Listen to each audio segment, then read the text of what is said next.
Picture this. There's a captured American rifle sitting on this cold steel table in some basement facility outside Berlin, right? And you've got these 3 German engineers standing over it with their notebooks, and they've been ordered to figure out why American riflemen are putting out way more fire than they should be able to. Meanwhile, German soldiers are out there working bolts, chambering rounds, trying to keep up, and they can't. They just can't. What these engineers are about to discover on the M1 Garand, do you guys know what the M1 Garand is? Okay, so what these engineers are about to discover is going to completely shake up everything the Wehrmacht thought they knew about infantry combat. Does that make sense? So, here's the thing, okay? By late 1944, the Western Front has turned into this brutal, grinding mess. American forces are pushing through France, heading straight for Germany's borders, right? Every hedge, every village, every patch of forest becomes a killing ground.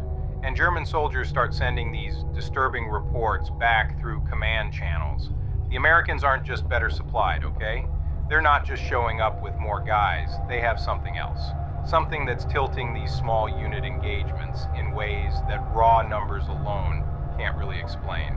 Now let me introduce you to this guy, Oberheinrich Müller. He's this weapons evaluation officer at the Heereswaffenamt. That's the German Army Weapons Agency, okay? And he gets this stack of after-action reports from the 352nd Infantry Division. And one passage just stops him cold. Enemy riflemen maintain continuous fire during assault. Our Kar 98K requires bolt manipulation between shots. By the time our soldiers chamber the next round, Americans have fired 3-4 times. We are being overwhelmed by rate of fire. You see what's happening here? Muller knows what needs to happen, right? He picks up the telephone, connects to forward collection units. The order is simple. Acquire American rifles, as many as possible. Intact, if they can manage it. Within 3 weeks, can you guys guess what happens? Soldiers from the 116th Panzer Division deliver multiple captured American rifles to the weapons testing facility at Kummersdorf. Now, Kummersdorf, this is about 25 kilometers south of Berlin, okay? This place has been Germany's primary weapons testing ground since 1875. This is where the Nazis developed their most advanced military technology. Tank prototypes, artillery pieces, rocket systems, and now it's going to host an examination that will force German high command to confront this really uncomfortable truth. The Americans have solved a problem Germany didn't even know it had, okay? The M1 Garand. So the first rifle on the table is an M1 Garand, and let me tell you, this thing is about to change everything these engineers thought they knew. The lead engineer is Hermann Karl Heinemann. He's 34 years old, this firearms specialist who designed modifications for the MP-40 submachine gun. He's joined by 2 ballistics experts and a metallurgist. They lay the M1 on the examination table under these bright electric lights. And immediately, something feels wrong. The rifle is heavy, heavier than the Kar 98K. It weighs 4.3 kilograms without ammunition. That's nearly a full kilogram more than Germany's standard rifle, okay?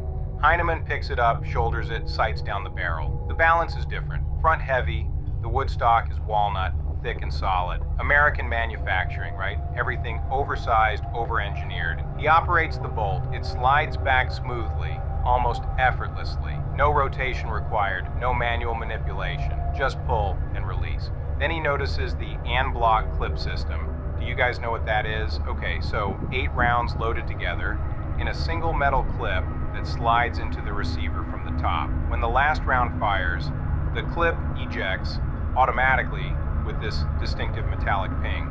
You've probably heard this in movies, right? Heinemann looks at his colleagues. They're all thinking the same thing. This isn't just a rifle, okay? This is a system, an entirely different philosophy of infantry combat, and they need to understand it completely. So the engineers begin this methodical process of field stripping the M1. They work carefully, documenting every component, every spring, every pin. What they find is impressive and concerning in equal measure, okay? The gas operation system is elegant. When a round fires, hot propellant gases get tapped from a port near the muzzle. These gases drive a piston that cycles the action, ejecting the spent casing and chambering a fresh round. The entire process takes a fraction of a second. Does that make sense? So the shooter never stops aiming, never breaks their sight picture. Just pull the trigger 8 times in rapid succession. Heinemann examines the gas cylinder assembly. The engineering is sophisticated but not overly complex. The piston travels along a guide rod. The operating rod connects to the bolt carrier. Everything is machined to precise tolerances. But here's what startles them. Here's what really gets them, okay? The rifle is designed to function in harsh conditions: mud, sand, water. The tolerances are tight enough for reliability, but loose enough to prevent jamming when fouled. You understand what I'm saying? The metallurgist examines the barrel under magnification. Chrome molybdenum steel, hammer forged. The rifling is precise. 4 grooves, right-hand twist. The chamber is well finished with no tool marks. Now here's what you need to understand, okay? This is industrial scale precision manufacturing. The Americans are producing these rifles by the hundreds of thousands with consistent quality. Each component is interchangeable. Any part from any rifle will fit any other rifle. Germany's weapons production, by contrast, relies heavily on skilled craftsmen, right? Each rifle requires hand fitting. Production numbers are limited. In other words, the Americans have turned warfare into an assembly line. Does that make sense? Testing the beast. Day 3 of testing, okay? The engineers transport the M1 Garand to an outdoor range. They prepared a series of firing tests designed to measure rate of fire, accuracy, reliability, and endurance. A German soldier, this veteran under-officer from the Eastern Front, volunteers to fire the weapon. He spent 3 years with a Kar 98K. He knows bolt-action rifles intimately, right? He loads an end-block clip. 8 rounds of 30-06 ammo, also captured from American supplies. The clip slides into the receiver with this satisfying click. The bolt slams forward, chambering the first round. He aims at a target 200 meters downrange. Squeezes the trigger. The rifle fires. Smooth. The recoil is manageable, less than he expected. The gas system absorbs much of the impulse. The bolt cycles. Another round is chambered automatically. He fires again, and again, and again. 8 shots in 9 seconds, every round on target. No manual bolt operation, no break in rhythm, just aim and fire. He lowers the rifle, stunned. The empty clip is already ejected with that distinctive ping.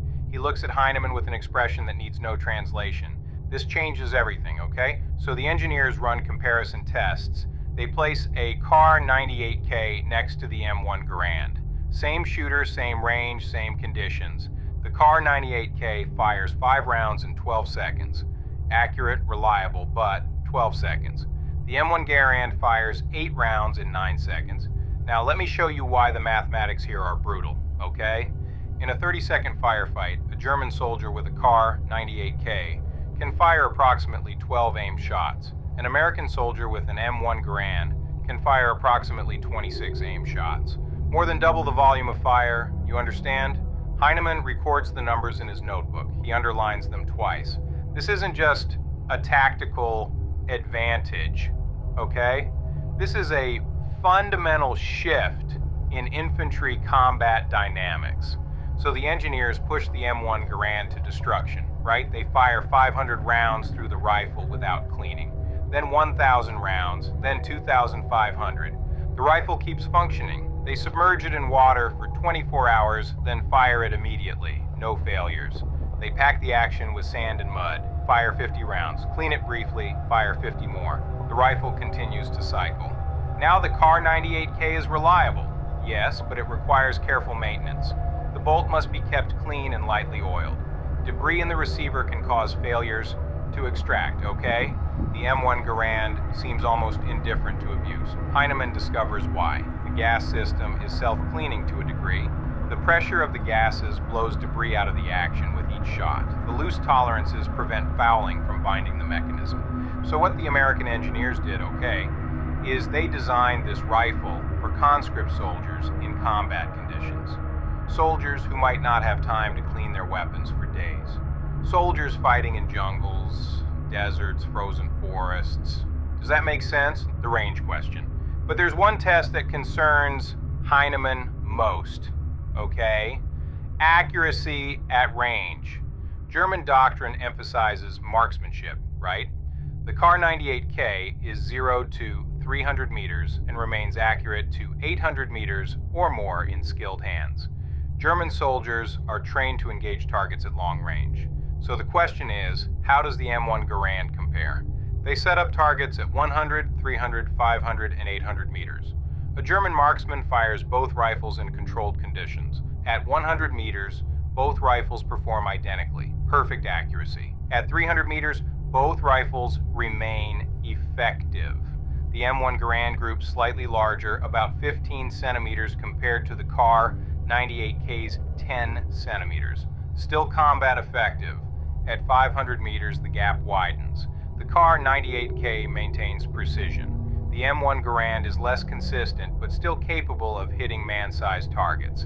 At 800 meters, the Kar-98K demonstrates its superiority. Precise hits are possible with careful aim. The M1 Garand struggles at this range.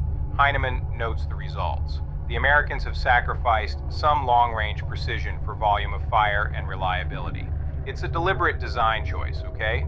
But here's the critical question, and this is really important. At what range do most infantry engagements actually occur? Can you guys guess? What do you think? Heinemann pulls combat reports from multiple fronts. He analyzes engagement ranges. The data is consistent and damning. In the hedgerows of Normandy, most firefights occur at ranges under 100 meters.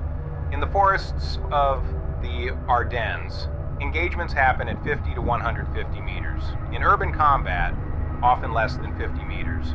The era of long-range rifle duels is over, okay? Modern infantry combat is close, fast, and chaotic. At these ranges, rate of fire matters more than pinpoint accuracy. Suppressive fire matters. The ability to keep an enemy's head down while your squad maneuvers matters. The Americans understood this. They designed their rifle for the actual conditions of modern war, not for the battlefield theories of 1914. Germany's rifle doctrine is 30 years out of date. You understand what I'm saying? The M1 Carbine. Okay, so a few days later, another captured American weapon arrives at Kummersdorf. This one is different. Smaller, lighter, almost delicate looking compared to the M1 Garand. It's an M1 Carbine. Heinemann picks it up and immediately notices the weight difference. The Carbine weighs just 2.4 kilograms. That's almost half the weight of the M1 Garand, right? Nearly 2 kilograms lighter than the Kar-98K. He shoulders it. The balance is completely different from anything he's handled before. It feels more like a submachine gun than a rifle. But it's not a submachine gun, okay? It fires a rifle cartridge. Just a smaller one, the .30 caliber carbine round. The metallurgist examines the ammunition. It's an intermediate cartridge, sitting somewhere between a pistol round and a full-power rifle round. Muzzle velocity around 600 meters per second. Effective range, maybe 200 meters, 250 on a good day. This confuses the engineers at first, okay? Why would the Americans issue a rifle that's less powerful than their standard infantry rifle? It doesn't make sense until they start reading the intelligence reports about who's actually carrying these things. Tank crews, vehicle drivers, artillery crews, officers, paratroopers, radio operators, basically anyone who needs a weapon but isn't a frontline rifleman. And then it clicks. Do you see what's happening here? The Americans aren't trying to replace the M1 Garand with this. They're giving a proper rifle to people who would otherwise be carrying a pistol or nothing at all. It's about arming more people with something effective without weighing them down. Heinemann Field strips the carbine. The design is even simpler than the M1 Garand. Fewer parts, easier to maintain. The gas system is short stroke instead of long stroke. The whole thing is designed for mass production and ease of use. They take it to the range. The carbine fires semi-automatically, just like the Garand, but it uses a detachable box magazine holding 15 rounds. Some of the captured examples have 30-round magazines. The soldier firing it can empty a 15-round magazine in about 10 seconds with aimed fire. The recoil is minimal, almost nothing. A new recruit could learn to shoot this thing accurately in an afternoon, okay? And here's what really bothers Heinemann. Listen to this. The Americans have produced over 6 million of these carbines. 6 million. They've armed their entire support structure with semi-automatic rifles. Germany's equivalent troops, the guys who aren't frontline infantry, what are they carrying? Pistols. Maybe a captured rifle, if they're lucky. The Americans have given their truck drivers and radio operators more firepower than German infantry riflemen. You understand what I'm saying?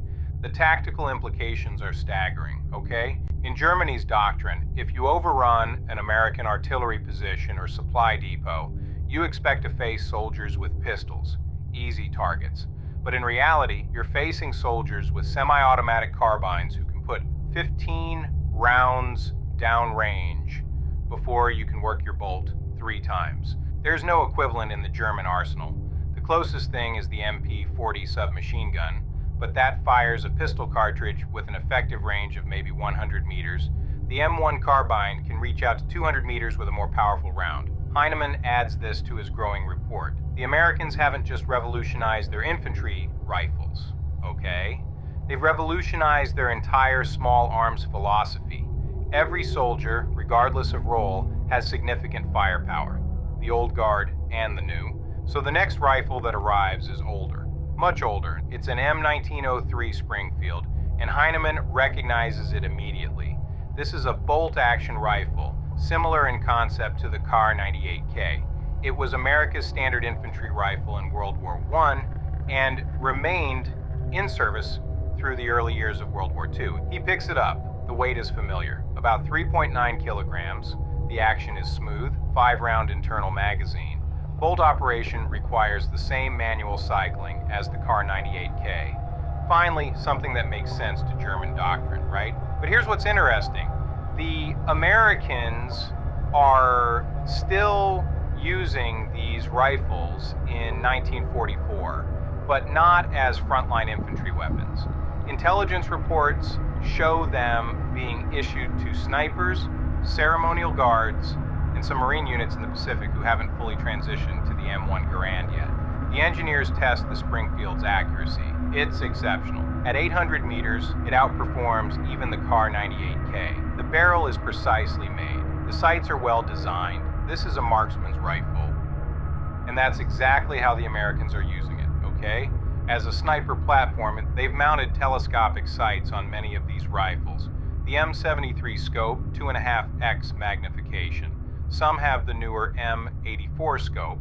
American snipers are using these modified Springfields to devastating effect. What strikes Heinemann is the American approach to weapons evolution. They didn't just abandon the Springfield when the M1 Garand came along. They repurposed it, found a role where its strengths, accuracy, and reliability still mattered. Germany, by contrast, is still using the Kar-98K as both the standard infantry rifle and the sniper platform. They haven't moved forward. They're stuck, okay? The Springfield also fires the same 31 rounds of 6 ammunition as the M1 Garand. This means American supply lines are simplified. 1 cartridge for 2 different rifles.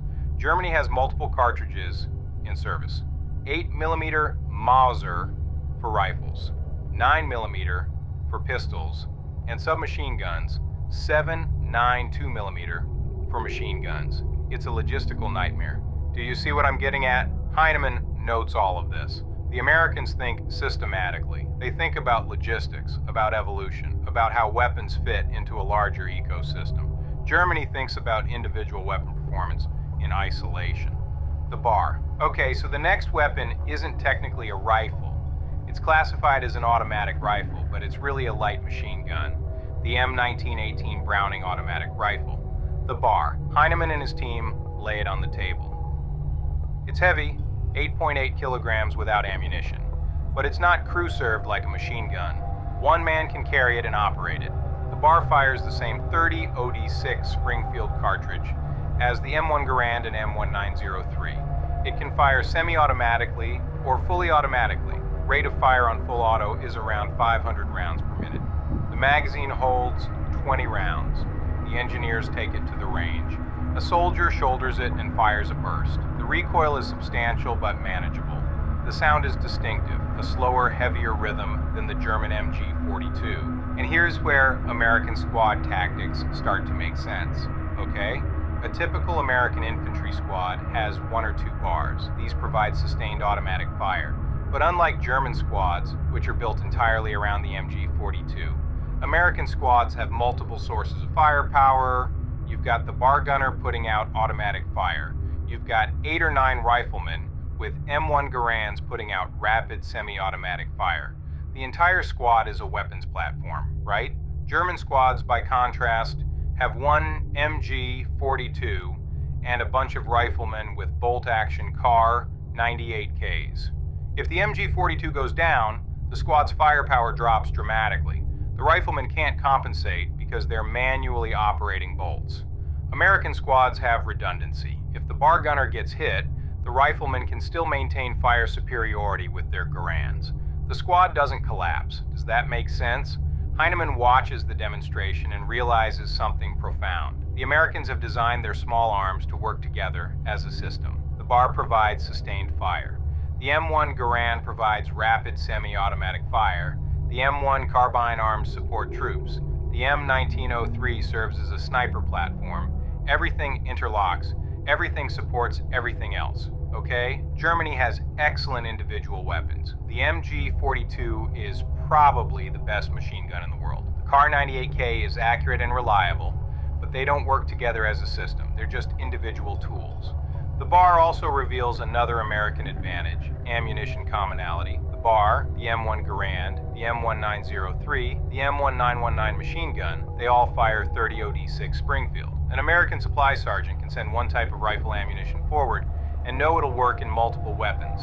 Germany has the 8mm Mauser for the CAR 98K and MG42, but the MP40 uses 9mm, the STG44 uses 7.92 by 33mm Kurz, the Gewehr 43 uses 8mm Mauser, but isn't widely issued. It's a mess, okay?